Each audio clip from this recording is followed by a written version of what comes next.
Dear friends, in fact, what we right now have in Russia, that is a very disturbing period. And the status of rule of law and, I would say, human rights violations, accusation every day taking place in my country. And in fact, the rule of law and the independent judiciary just is declining further on. And now, on the table, we have many, many cases of abuses. And the very sad story of a tragedy of torture and death of Sergei Magnitsky in custody, of course, that's not the end of the whole violations.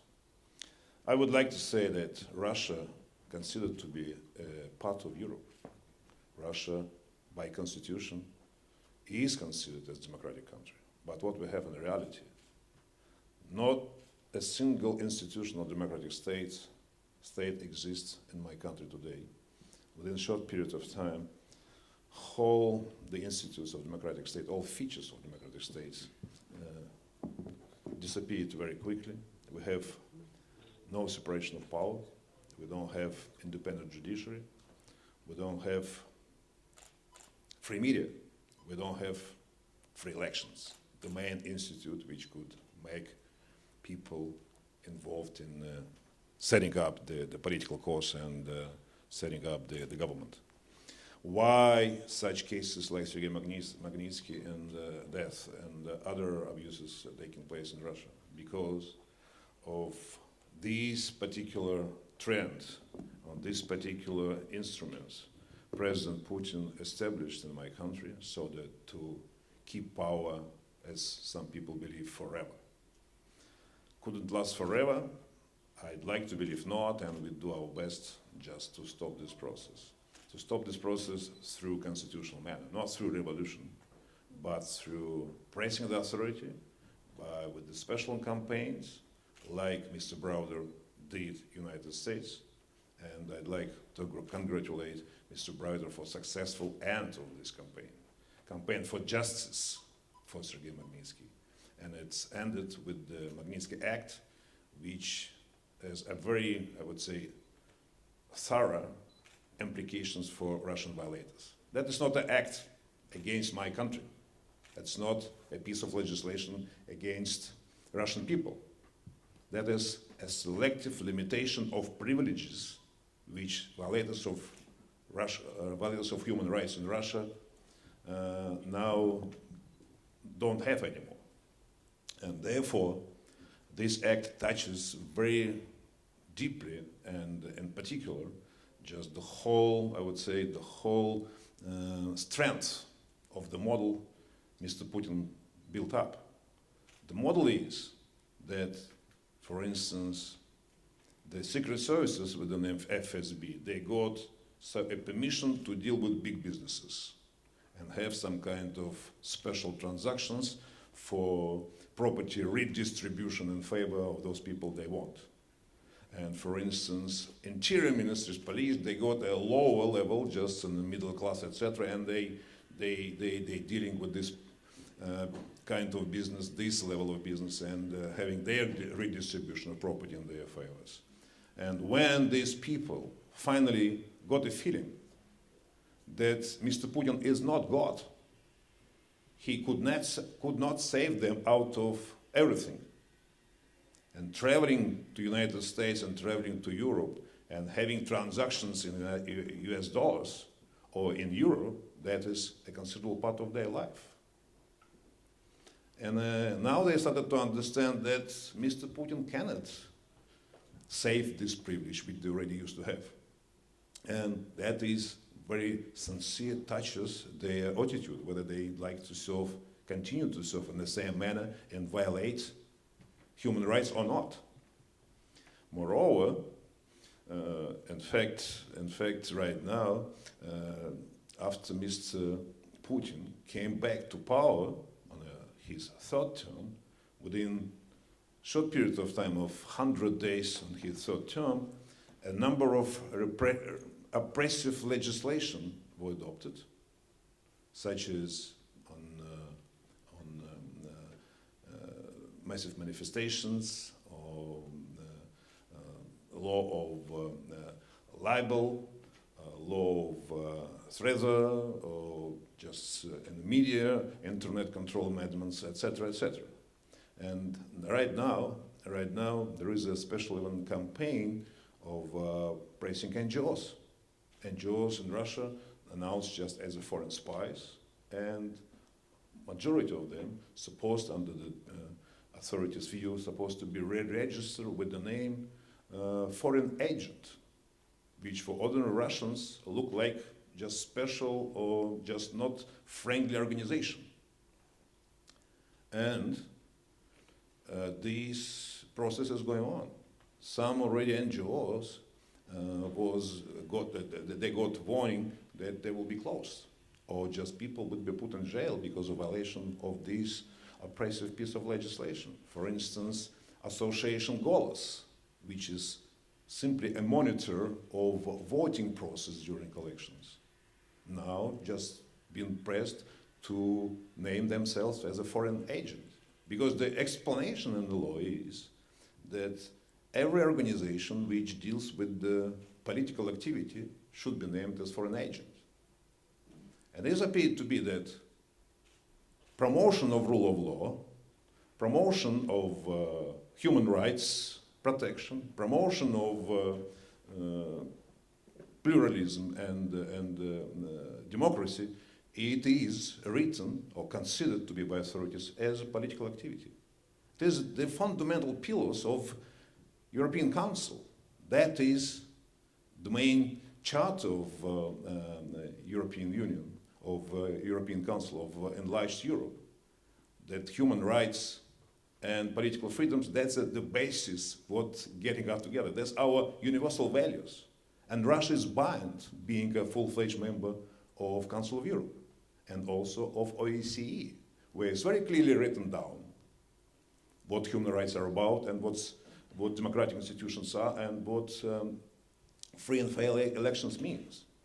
But contrary to that, Russian government, Mr. Putin and his team, as he called it, his team and so-called vertical of power, they continue to insist that they are right on everything and they have a right to interpret all these universal values in the manner they want. Specifics of Russian country. I am Russian and I'm a patriot of my country, and I spent many, many years working for my country and start to build up and democratic institutions and market economy. But today, since 2005, exactly when Mr. Browder just mentioned, when he was, I would say, put back from Moscow just to London, announcing him just as a danger for national security. Since that time, the whole political course has been changed in a different manner, and a wrong manner. Russia right now is not a democracy at all. There is no single feature which we can find to demonstrate.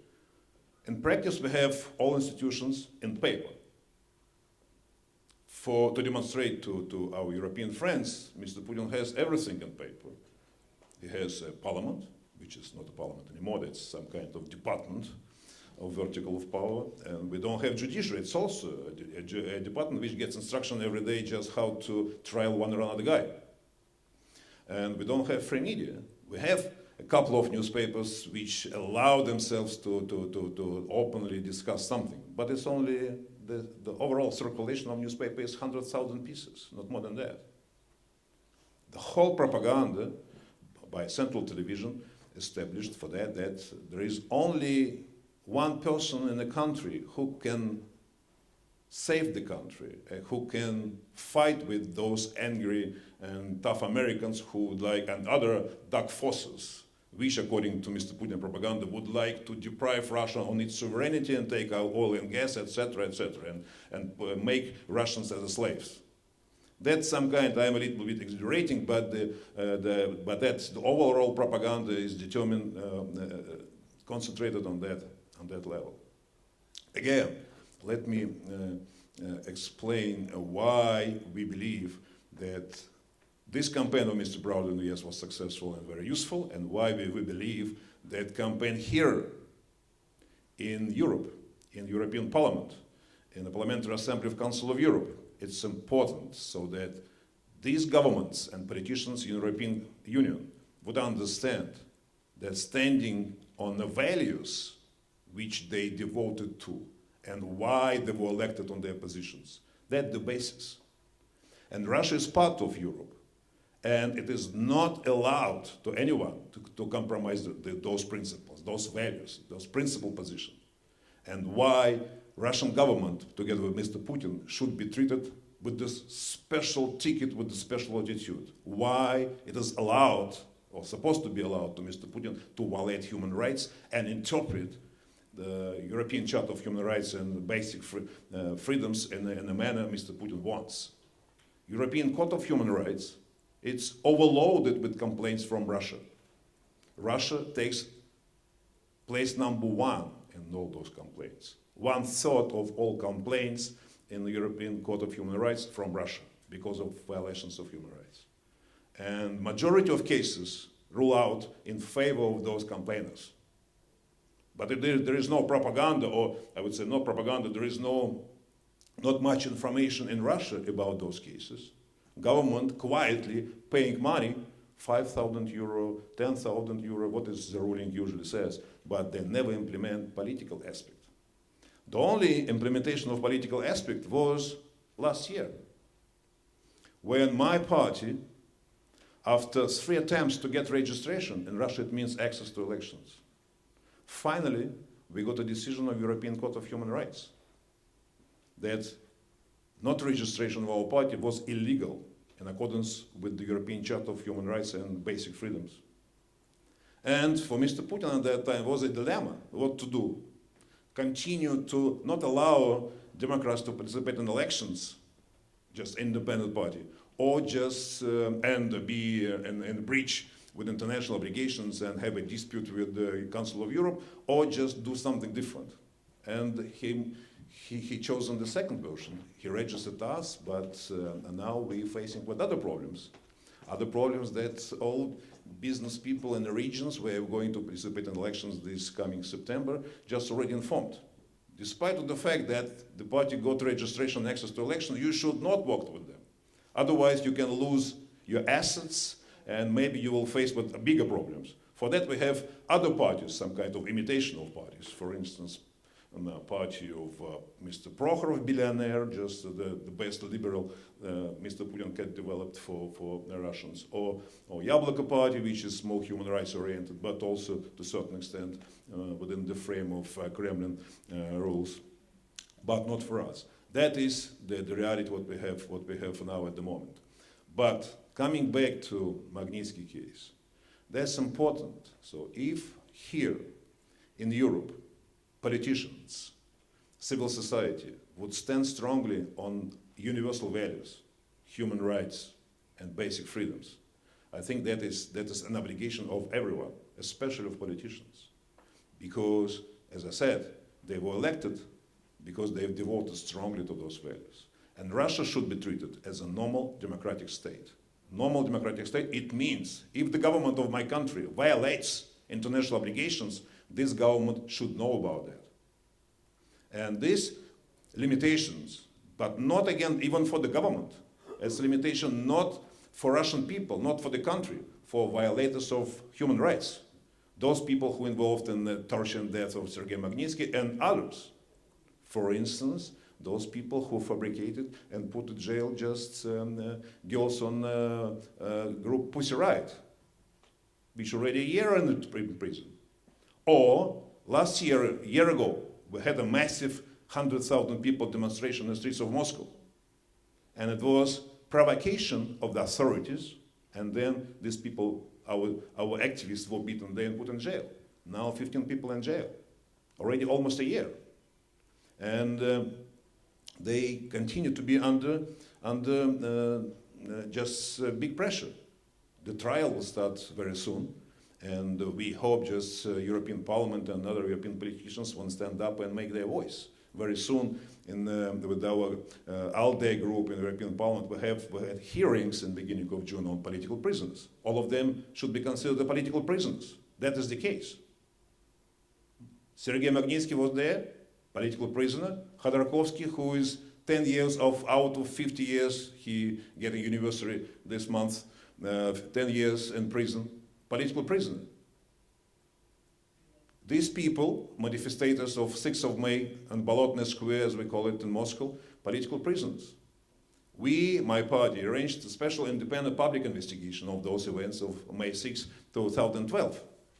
And 25 the most respected people in Russia just got together on their initiative and considered during 4 months different documents, 600 of pages of different documents and reports of different people who participated there, and even government documents, and made a conclusion together with the lawyers that there was no intended, there was no disorder, massive disorder, as right now authorities try to put in the mind of people, that it was organized by Americans through Georgian sources, organized crime against authority, etc., etc.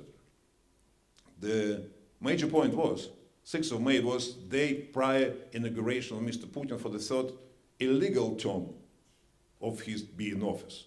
And authority didn't want to have, and did at that day, some kind of 100,000 people saying that your legitimacy is zero. They cannot afford themselves that. That's why they decided to have this provocation. And the conclusion of this independent commission was, it was a provocation of authority, intended provocation of authority. And we know, even from the government documents, that even police officers got instructions before the manifestation started. Just they were separated by 12 people teams, and they got even instruction how many people they should arrest. Few hours before beginning of manifestation. And now this big report, already presented to public in Russia and already translated into English, and very soon it's already available on the internet, and very soon will be presented to European Parliament next week and other institutions. That's why, to conclude that, and coming back to Magnitsky law, European Magnitsky law, it's time for European Magnitsky law. Important thing is, we should protect our values. We should protect understanding that Russia is not a strange country. And we should give this government, which currently, I believe, currently in power, this government to understand they have no right to violate international obligations, and they have no right to violate our own constitution. And individual limitations of privileges, which is freezing of assets and the visa ban for criminals, that is absolutely the right thing to do. Thank you.